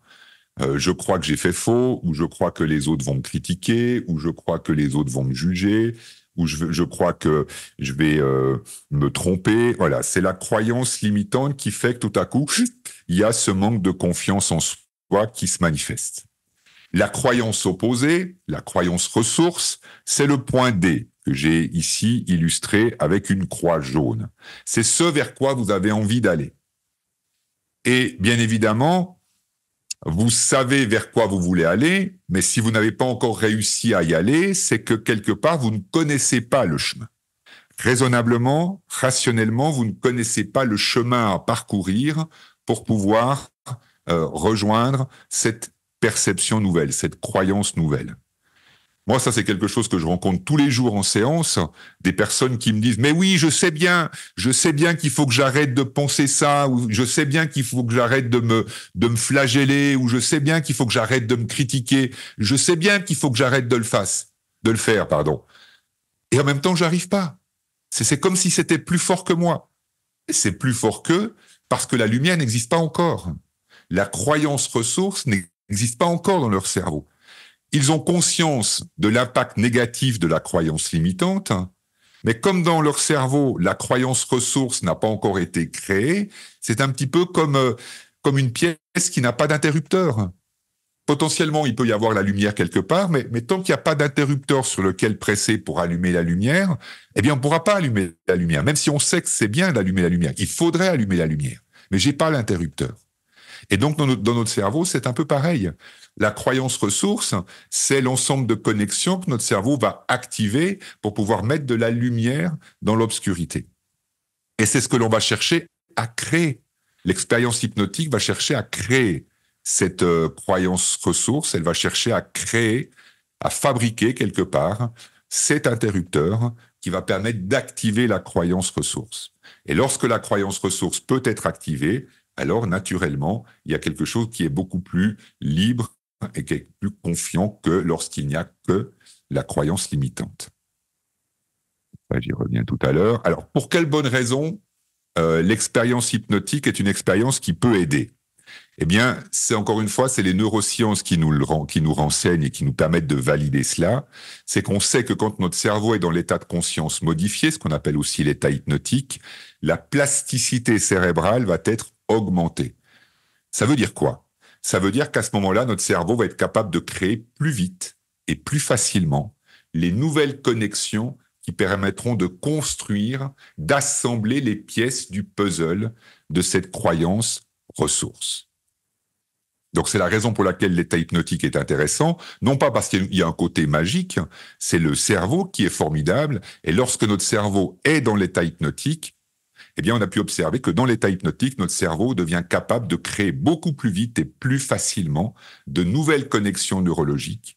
Et en créant ces nouvelles connexions neurologiques, ou là je tape le micro, en créant ces nouvelles connexions neurologiques, eh bien il devient beaucoup plus facile et accessible de construire la croyance ressource. De la même manière que généralement, l'état hypnotique va favoriser comme une forme d'état mental d'ouverture et de possibilité, ce qui va encore aider davantage à favoriser la création, l'apprentissage de cette croyance ressource.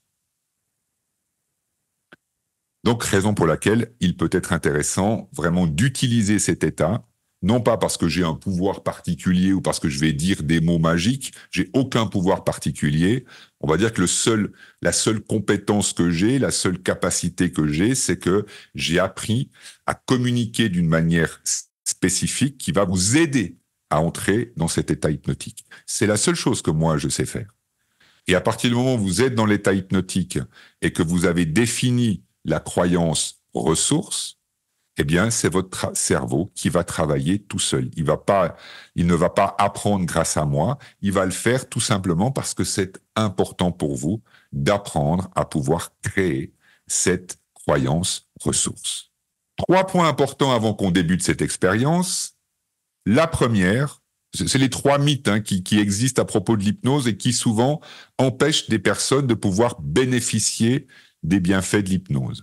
Le premier mythe, c'est de croire qu'il faut absolument se relâcher, se détendre pour entrer dans l'état hypnotique. C'est un mythe total. Il est parfaitement possible de rester crispé et tendu et d'entrer dans l'état hypnotique.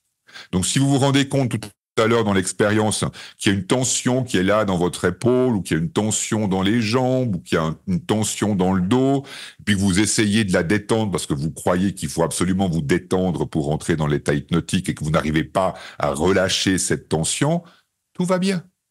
Il est parfaitement possible d'entrer dans l'état hypnotique facilement tout en restant crispé et tendu. Le deuxième mythe qui est très fréquent à propos de l'hypnose, c'est les personnes qui me disent « Oh, vous savez, moi, je vais pas pouvoir être hypnotisable, je dois toujours tout contrôler, tout surveiller, je suis incapable de lâcher prise. » C'est formidable. Hop là. C'est formidable. Parce que la bonne nouvelle, c'est qu'il n'y a absolument aucun besoin de lâcher prise pour entrer dans l'état hypnotique. Et comme vous le verrez dans quelques instants, comme vous l'entendrez dans quelques instants, je vais même vous demander de contrôler. Je vais vous inviter à maîtriser, à surveiller, à être actif. Et en aucun cas, je vais vous demander de lâcher prise, parce que ce n'est absolument pas une nécessité de lâcher prise pour entrer dans l'état hypnotique. Encore une fois, c'est un mythe. Et malheureusement, ce mythe empêche plein de personnes de pouvoir bénéficier des bienfaits de l'hypnose. Et puis le troisième mythe, encore une fois, qui est présent, c'est, et là encore une fois, je l'entends souvent en séance, des personnes qui me disent « Oh, vous savez, moi, j'ai toujours plein de pensées dans ma tête, j'arrive pas à faire le vide dans ma tête. » Et encore une fois, c'est un mythe total. Il est possible de très facilement entrer dans l'état hypnotique en ayant plein de pensées dans la tête. D'ailleurs, je vais vous inviter à penser tout à l'heure, parce qu'il sera important que votre esprit, ce qu'on appelle l'esprit rationnel ou l'esprit conscient, que votre esprit conscient, il garde l'intention en ligne de mire. C'est un petit peu comme si votre esprit raisonnable, rationnel, votre conscient, il va garder la lumière allumée, il va garder le phare allumé au milieu de l'océan, de façon à ce que ce qu'on appelle l'inconscient, votre esprit créatif intérieur, que votre esprit intérieur puisse avancer en direction de ce phare au milieu de l'océan. Donc, je vous inviterai à garder un contrôle, je vous inviterai à maîtriser, je vous inviterai à surveiller et je vous inviterai à utiliser vos pensées de manière à pouvoir rester focalisé, concentré sur l'intention de cette expérience. Et l'intention de cette expérience, naturellement, eh bien, c'est la croyance ressource que vous pourriez avoir le souhait de créer, d'apprendre, de favoriser, de manière à pouvoir avoir plus confiance en vous. Donc, cette phrase d'intention que je vais vous inviter à formuler maintenant, c'est comment je peux croire que. Et là, je vous ai donné quelques exemples. Ce qui est important, c'est que vous puissiez trouver la phrase qui a du sens pour vous, la phrase qui est évocatrice pour vous. Comment je peux croire que, et là, les exemples que j'ai donnés, c'est « j'ai le droit de me tromper, d'être en sécurité ». Comment je peux croire? Comment je peux croire que j'ai le droit de me tromper et d'être en sécurité? Ou comment je peux croire que j'ai de la valeur et que je peux rester humble? Il y a des personnes parfois qui me disent « mais moi, je peux pas avoir confiance en moi parce que du coup, je vais dévaloriser les autres ou je vais leur dire qu'ils sont moins compétents ». Encore une fois, c'est une croyance. C'est la croyance que quand on a confiance en soi, on devient présomptueux. Quand on a confiance en soi, on devient dévalorisant. C'est une croyance. Je peux avoir confiance en moi et être humble. Je peux avoir confiance en moi et être modeste. C'est pas parce que j'ai confiance en moi que je vais avoir un comportement qui n'est pas cohérent avec mes valeurs et mes croyances. Je peux avoir confiance en moi et rester humble. Je peux avoir confiance en moi et rester modeste. Voilà, donc là, je vous ai donné quelques exemples. Je vais vous laisser quelques instants pour poser les questions et éventuellement formuler tranquillement votre phrase d'intention. Et puis, s'il n'y a pas de questions et que votre phrase d'intention est réalisée, on va pouvoir se lancer dans cette expérience. Il nous reste une quarantaine de minutes, c'est parfait. Alors, Vincent qui pose la question, j'ai un peu de mal à distinguer la croyance ressource de l'intention. C'est un peu pareil. Avec la petite différence, c'est que je vais repartager mon écran pour expliquer. Voilà. La croyance ressource, c'est j'ai le droit de me tromper et d'être en sécurité. Ou c'est j'ai de la valeur et je peux rester humble. Ça, c'est la croyance ressource. Et ça devient une intention quand quelque part, je vais poser une question à mon cerveau ou à mon esprit inconscient ou créatif ou intérieur. Je suis pas un très grand adepte du terme d'esprit inconscient, même si je fais de l'hypnose. Moi, je préfère parler d'esprit intérieur ou d'esprit créatif, mais peu importe la manière dont on le nomme. Mais ça devient une intention à partir du moment où je lui ajoute cette question. Comment je peux croire que? Et donc, en transformant la croyance ressource en une question, je vais stimuler mon cerveau à une certaine forme de créativité. Je vais stimuler mon cerveau en l'invitant à trouver une réponse à cette question. Parce qu'encore une fois, notre cerveau, eh bien, il ne va travailler que s'il est stimulé à travailler. Et donc, pour l'inciter à travailler, pour l'inciter à tricoter, si je reprends cet exemple de faire des connexions neurologiques, pour inciter, encourager mon cerveau à créer ces connexions, eh bien, je fais précéder la croyance ressource de la question « comment je peux croire que ?» Et en combinant la question plus la croyance ressource, là, on arrive à l'intention. Très bien. Donc, je vais gentiment débuter de façon à ce que je puisse le faire dans les meilleures conditions possibles. Je vais juste changer mes oreillettes contre un casque. Alors, je préfère les oreillettes quand je vous parle parce que c'est un peu plus confortable que le casque. Et puis, avec le casque, et là, les personnes qui avaient fait la formation, qui faites la formation avec moi, vous allez comprendre ce que j'explique parfois dans le fait de s'enregistrer. Donc, je vais porter un casque qui fait que je vais avoir le retour direct de ma voix dans les oreilles, de façon à pouvoir maîtriser et contrôler le mieux possible ma voix, puisque je suis tout seul et puis que j'ai pas d'interaction avec une personne qui est en face de moi. Donc, ce que je vais vous proposer pour commencer, c'est de prendre le temps de vous installer dans une position qui peut être confortable pour vous, en sachant qu'il n'y a pas de bonne position confortable ou de mauvaise position confortable. Si vous préférez rester assis, et moi je vous suggère de rester assis pour éviter de tomber dans le sommeil, parce qu'encore une fois, l'objectif n'est pas de dormir, l'objectif c'est de faire travailler votre cerveau, de stimuler toutes les formidables ressources neurologiques de votre cerveau, de façon à ce que votre cerveau puisse comme ça créer les nouvelles connexions qui vont favoriser, aider à l'apprentissage de cette croyance ressource. Mais si vous préférez absolument vous mettre dans la position couchée, vous pouvez vous mettre dans la position couchée. Si vous avez l'habitude de pratiquer le yoga ou la méditation, puis que vous avez envie de vous installer en tailleur, vous pouvez vous installer en tailleur. La seule chose qui est certaine, c'est qu'il n'y a absolument aucune bonne manière ou aucune mauvaise manière de s'installer de manière à pouvoir vivre, expérimenter, profiter de cette expérience qu'on va partager tous ensemble. Une fois que vous avez pu trouver cette position dans laquelle vous pouvez être confortable, ce que je vais vous proposer, c'est de prendre conscience d'un point de votre corps qui est en contact avec un soutien.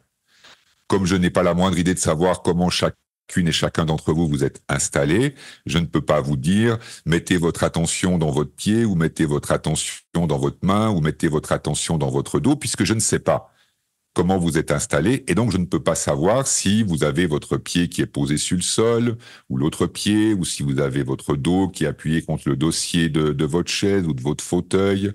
Voilà. Mais prenez simplement conscience d'une partie de votre corps qui est en contact avec ce que je vais appeler un soutien. Ça peut être un accoudoir, ça peut être un dossier, ça peut être le sol si c'est les pieds posés.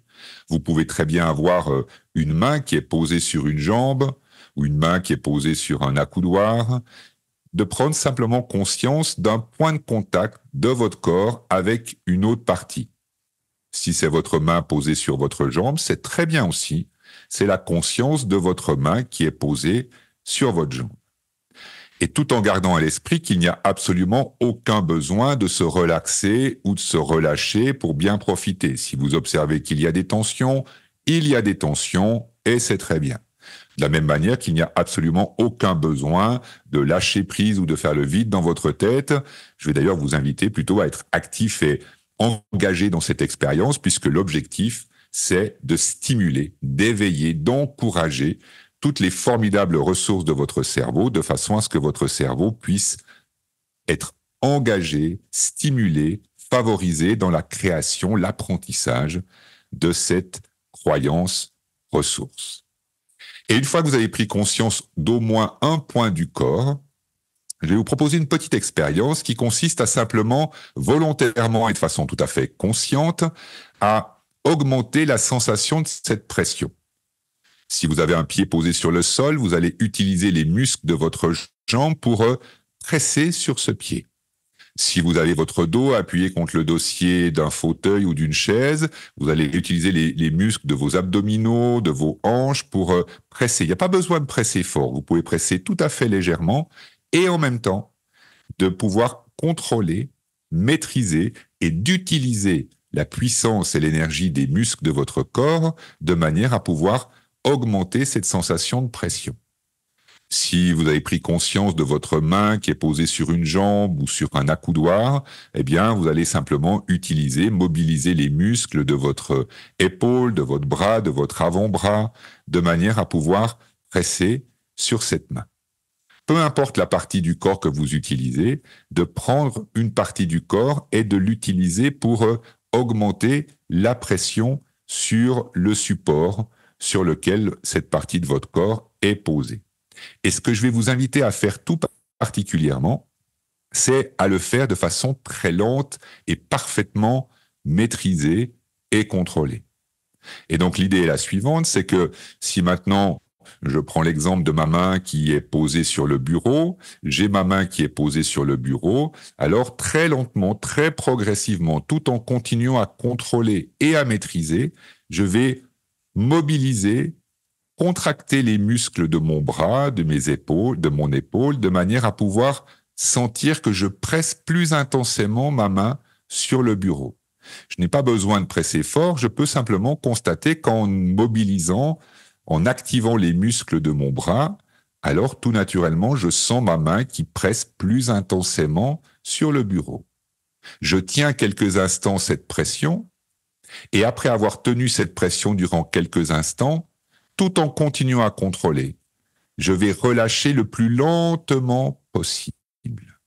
Et l'idée est que je puisse vraiment contrôler, maîtriser, et tout en continuant à contrôler, à maîtriser, je relâche.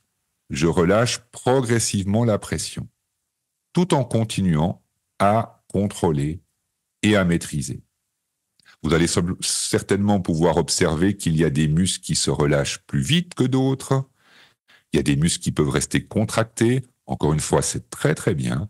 Il n'est absolument pas nécessaire que les muscles se relâchent. C'est simplement de relâcher la pression. Vous ne relâchez pas les muscles, vous relâchez la pression sur la partie du corps sur laquelle vous avez exercé cette pression. Vous laissez comme cela quelques instants, et puis vous le refaites une deuxième fois. Très lentement, vous mobilisez, vous engagez les muscles de votre corps de façon à pouvoir augmenter très progressivement, d'augmenter progressivement cette pression de cette partie du corps sur un point de contact, que ce soit le sol, le dossier, une chaise, peu importe. Vous augmentez cette pression, Vous la tenez quelques instants, et tout en tenant quelques instants cette pression, ensuite, tout en continuant à contrôler, vous relâchez le plus lentement possible cette pression. Alors, vous la relâchez tout en continuant à contrôler, tout en continuant à maîtriser. Vous relâchez progressivement cette pression. Est-ce que ce sont les mêmes muscles qui se relâchent rapidement? Est-ce que ce sont les mêmes muscles qui se relâchent plus lentement? Vous pouvez avoir la curiosité de vous poser plein de questions. Encore une fois, il n'est absolument pas nécessaire de faire le vide dans sa tête. Il est parfaitement possible de se demander mais, quels sont les muscles que je peux contrôler plus facilement? Quels sont les muscles que j'ai plus de difficultés à contrôler? Quels sont les muscles qui se relâchent plus lentement? Quels sont les muscles qui se relâchent plus rapidement? D'avoir vraiment la possibilité d'utiliser votre attention, votre conscience, votre curiosité, de façon à pouvoir observer tout cela et continuer à contrôler, à maîtriser. Et puis de le faire une troisième fois. Une troisième fois, de commencer à mobiliser, contracter légèrement certains muscles de façon à pouvoir presser plus intensément votre dos, de presser plus intensément votre main, de presser plus intensément votre talon, votre pied.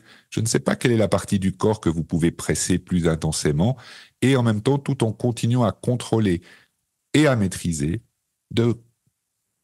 d'exercer cette pression. Puis de la tenir quelques instants, et après avoir tenu cette pression quelques instants, de la relâcher très, très progressivement, tout en continuant à contrôler et à maîtriser. Voilà. Et tout en relâchant et en contrôlant, tout en ayant encore et toujours la possibilité de vous poser des questions à propos de la vitesse avec laquelle certains muscles se relâchent ou ne se relâchent pas,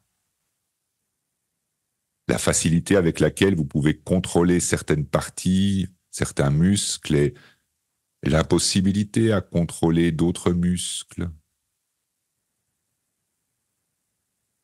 Et après avoir exercé à 3 reprises cette pression sur une partie du corps, je vais vous inviter à avoir la curiosité de simplement être curieuse et curieux de découvrir comment vous sentez cette partie de votre corps.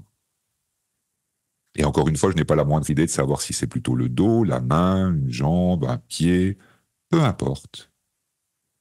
Et la seule chose que j'ai envie de vous proposer, c'est d'avoir simplement la curiosité. La curiosité d'observer quelles sont les sensations que vous pouvez ressentir dans cette partie du corps. Et encore une fois, il y a un excellent moyen d'être curieuse et curieux.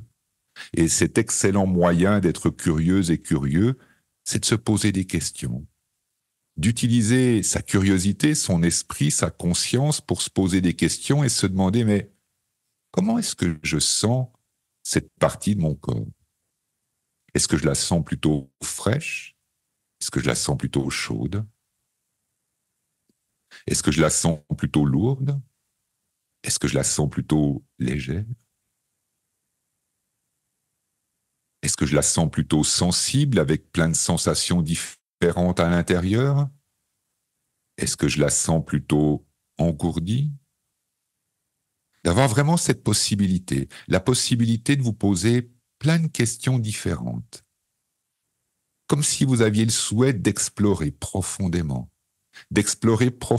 toutes les différentes sensations qui sont perceptibles dans cette partie du corps. Et si tout à coup votre curiosité, votre esprit, votre envie vous amène à pouvoir comparer avec une autre partie du corps, parce que ça serait intéressant de comparer avec une autre partie du corps, vous pouvez vraiment vous offrir cette liberté. Vous offrir la liberté, la possibilité d'explorer d'autres parties du corps et de vous poser toujours ces mêmes questions. Comment je sens? Comment je sens cette partie de mon corps? Est-ce qu'elle est plutôt lourde? Est-ce qu'elle est plutôt légère? Est-ce qu'elle est plutôt fraîche? Est-ce qu'elle est plutôt chaude? Est-ce qu'elle est plutôt sensible? Est-ce qu'elle est plutôt engourdie? Et ça peut même être tout à fait amusant et intéressant de s'amuser à comparer et de se demander, mais est-ce que les parties plus chaudes sont plus lourdes? Ou au contraire, est-ce que ce sont les parties les plus fraîches qui sont les plus lourdes?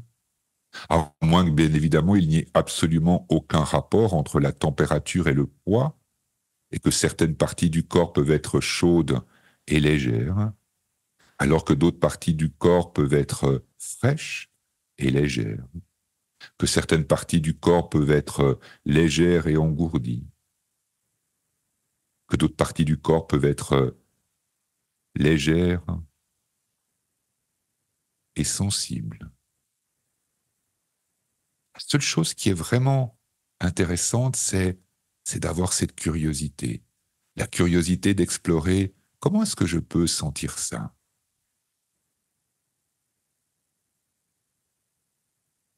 Et comme je n'ai pas la moindre idée de savoir si vous avez préféré fermer les yeux pour vivre cette expérience, si vous avez préféré garder les yeux ouverts, si vous les avez gardés ouverts, est-ce que vous les fermerez?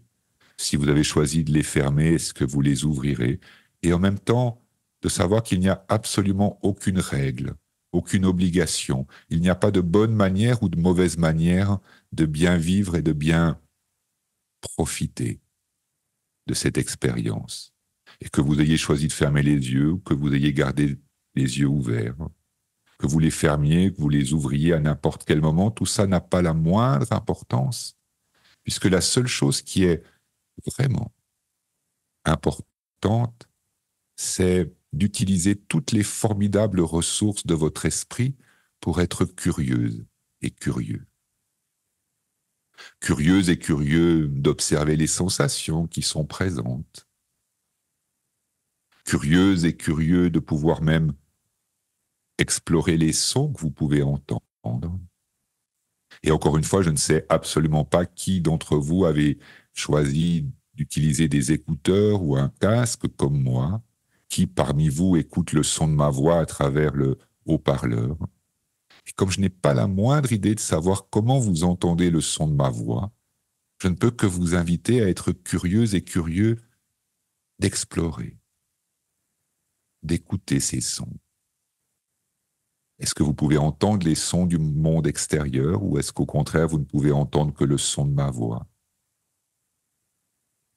Et si vous ne pouvez entendre que le son de ma voix, vous avez même la possibilité d'entendre comment résonne le son de ma voix, à quel moment je prononce quel son. Et si vous pouvez entendre des sons du monde extérieur, de pouvoir avoir même la curiosité de découvrir que vous pouvez continuer à entendre les sons du monde extérieur tout en continuant à entendre le son de ma voix et tout en continuant à pouvoir ressentir cette partie-ci ou cette partie-là de votre corps. De pouvoir continuer à vous demander quelles sont les parties les plus fraîches, les plus chaudes, les plus légères, les plus lourdes, les plus engourdies, les plus sensibles. Un peu comme si votre esprit s'ouvrait à explorer, s'ouvrait à découvrir. Et que grâce à toutes ces questions que je peux poser, à toutes les questions que vous pouvez vous poser à vous-même, votre esprit qui s'ouvre, qui cherche et qui explore. Et s'ouvrir, explorer, se questionner, chercher, n'est-ce pas le meilleur moyen de partir à la découverte? À la découverte de toutes les possibilités, à la découverte de toutes les différentes sensations, à la découverte de tous les différents sons que vous pouvez entendre. Et en même temps que vous pouvez continuer à conserver cette curiosité qui donne envie d'explorer, qui donne envie de découvrir, qui donne envie d'apprendre. Je me demande comment vous avez formulé cette phrase, cette intention. Comment est-ce que je peux croire que votre esprit puisse tout naturellement compléter cette question? Comment est-ce que je peux croire que... Et en même temps que votre conscience raisonnable et rationnelle peut se poser cette question, comment? Comment est-ce que c'est possible pour moi de croire que c'est possible? Comment est-ce que c'est possible pour moi de croire que j'ai le droit? Comment est-ce que c'est possible pour moi de croire que j'ai la permission? Comment est-ce que c'est possible pour moi de croire que je peux avoir confiance? Et en même temps que votre esprit rationnel, raisonnable, cartésien, qu'on peut appeler votre esprit conscient, peut vraiment se poser cette question. Et en même temps que votre esprit rationnel, raisonnable, cartésien se pose cette question, il n'a pas la moindre idée de la réponse. D'ailleurs, est-ce que vous feriez cette expérience si vous connaissiez déjà la réponse? Est-ce que vous vous diriez, j'ai envie d'expérimenter l'hypnose alors que vous connaissez déjà le chemin? Vous connaissez déjà la route? Vous connaissez déjà le moyen de pouvoir croire que c'est possible? De croire que vous avez le droit? De croire que vous avez la permission? De croire que vous pouvez avoir confiance en vous? Et moi, je crois que si vous connaissiez déjà la réponse à cette question, vous ne feriez pas cette expérience. Vous faites cette expérience parce que vous savez consciemment combien ça serait agréable, ou combien ça serait apaisant, ou combien ça serait stimulant, combien ça serait aidant de pouvoir croire que c'est possible, de pouvoir croire que vous avez le droit, de pouvoir croire que vous avez confiance en vous. Et c'est d'ailleurs probablement la seule bonne raison pour laquelle il peut être intéressant d'expérimenter cet état hypnotique, de façon à pouvoir dire, je ne sais pas consciemment comment rejoindre cette intention. Je ne sais pas consciemment comment je peux réussir à croire en moi. Je ne sais pas consciemment comment je peux croire que j'ai le droit, que j'ai la permission. Je ne sais pas comment je peux profondément avoir confiance en moi. Et parce que je ne sais pas comment consciemment je peux vraiment croire que j'ai la possibilité, que j'ai le droit, que j'ai la permission d'avoir confiance en moi. Alors c'est pour cette raison que j'ai envie de laisser une chance à cette part de mon esprit qu'on peut appeler l'esprit intérieur, l'esprit créatif, l'esprit inconscient. Et tout en continuant à tenir consciemment, comme si votre conscient avait allumé ce phare au milieu de l'océan, ce phare qui donne le cap, qui permet à votre esprit inconscient de savoir dans quelle direction il peut avancer. Et pour que votre esprit inconscient puisse savoir dans quelle direction il peut avancer, il a besoin que votre esprit conscient garde ce phare allumé au milieu de l'océan. Est-ce que votre esprit inconscient passera par ce côté-ci? Est-ce qu'il passera par ce côté-là? Il est même possible de se questionner consciemment et de se demander, mais comment?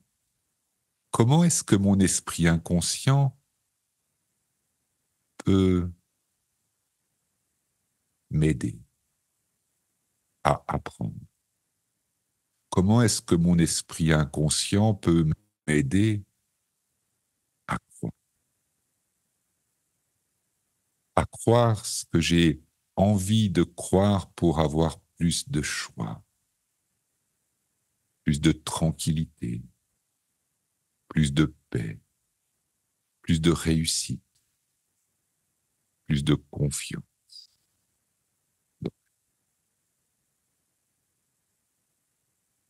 Et alors qu'il est parfaitement naturel et normal que votre esprit conscient puisse s'interroger et se demander, mais comment? Comment est-ce que mon esprit inconscient peut m'aider à croire que c'est possible pour moi, à croire que je peux avoir confiance?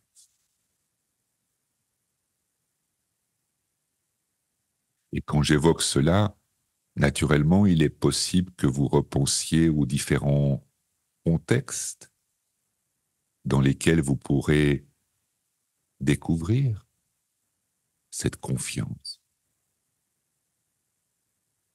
Car je sais que votre esprit conscient sait que je vous ai invité il y a quelques minutes à identifier un contexte, un environnement dans lequel vous souhaitez avoir plus profondément confiance. Et comme je sais que vous avez réfléchi consciemment, vous y avez pensé consciemment à cet environnement, à ce contexte dans lequel vous souhaitez avoir plus profondément confiance, alors je sais qu'il est parfaitement possible que vous y pensiez maintenant à cet environnement. Comme il est parfaitement possible que vous puissiez même vous demander consciemment comment est-ce que vous découvrirez que cette confiance, elle est en train de se tisser, de se créer, de se fortifier,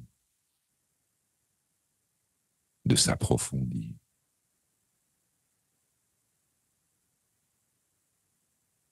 Est-ce que vous vous surprendrez à avoir des paroles nouvelles? Est-ce que vous vous surprendrez à avoir des comportements, des gestes, des actions nouvelles? Est-ce que vous vous surprendrez à avoir des pensées nouvelles qui traversent votre esprit? Est-ce que vous vous surprendrez à vous dire à vous-même des phrases nouvelles?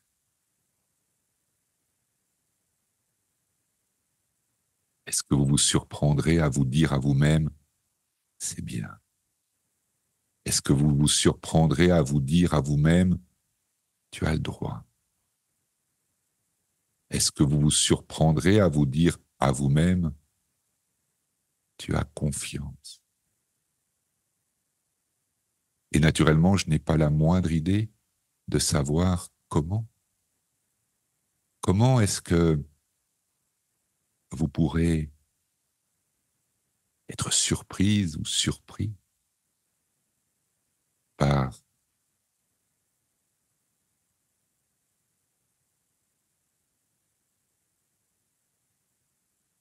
alors qu'en même temps, je ne suis pas surpris que le simple fait que je l'évoque, que vous pouviez entendre le son de ma voix qui l'évoque, permette d'y penser, de l'imaginer, de le rêver.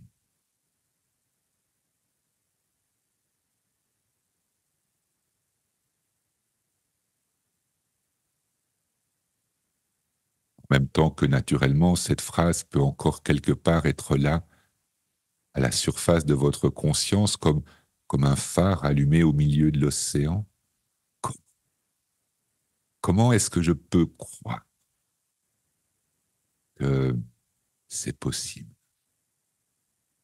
Comment est-ce que je peux croire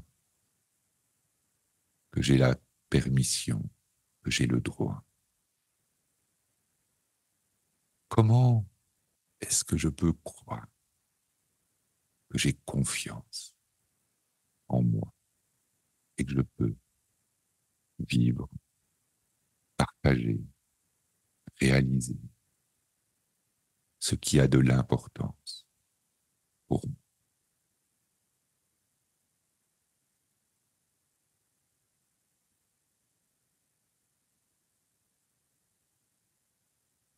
Et je vais vous laisser quelques longues secondes comme pour laisser la possibilité à votre esprit conscient, bien évidemment, à votre esprit inconscient aussi, de pouvoir comme intégrer cette expérience comme des graines qu'on dépose dans la terre. Et après avoir déposé ces graines dans la terre, on recouvre les graines de façon à ce que ces graines puissent être dans un endroit, dans un espace, dans lequel elles peuvent développer des racines, aller puiser la force et la puissance de la terre avec ses racines, pour qu'ensuite cette graine puisse grandir, cette pousse traverser la terre pour sortir dans la lumière et grandir, grandir en direction de la lumière, du soleil. Cette expérience hypnotique qui, comme du jardinage, a permis de semer des graines. Ces graines que vous pouvez arroser, dont vous pouvez prendre soin en réexpérimentant cette expérience, en y repensant simplement, en imaginant votre esprit intérieur qui trace, qui tisse, qui assemble, qui ouvre, qui explore ce chemin qui conduit jusqu'à ce phare au milieu de l'océan.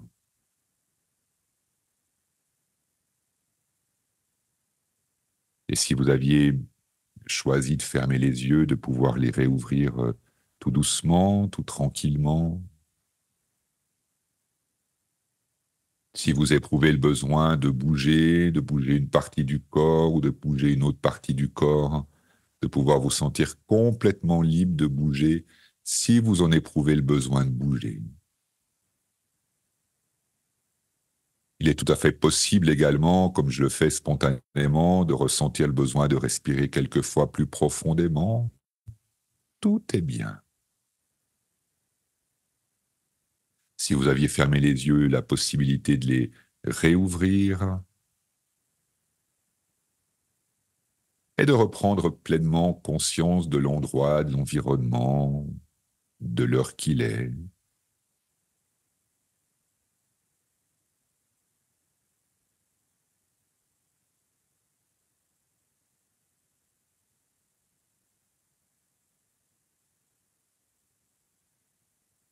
Et tout en sachant, comme j'aime à le dire et à le répéter, tout en sachant que cette expérience vous appartient complètement et qu'elle peut rester totalement personnelle et confidentielle. D'ailleurs, on est passablement nombreux, donc je ne pense pas que tout le monde aurait la possibilité de partager ou d'échanger.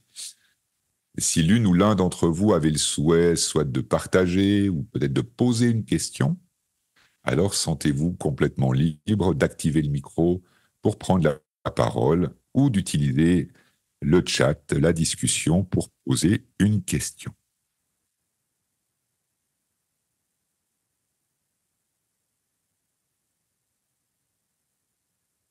Ben, merci à vous, Jean-Marc, pour votre présence et votre confiance. Ça a été un plaisir de partager cette soirée avec vous et avec vous tous.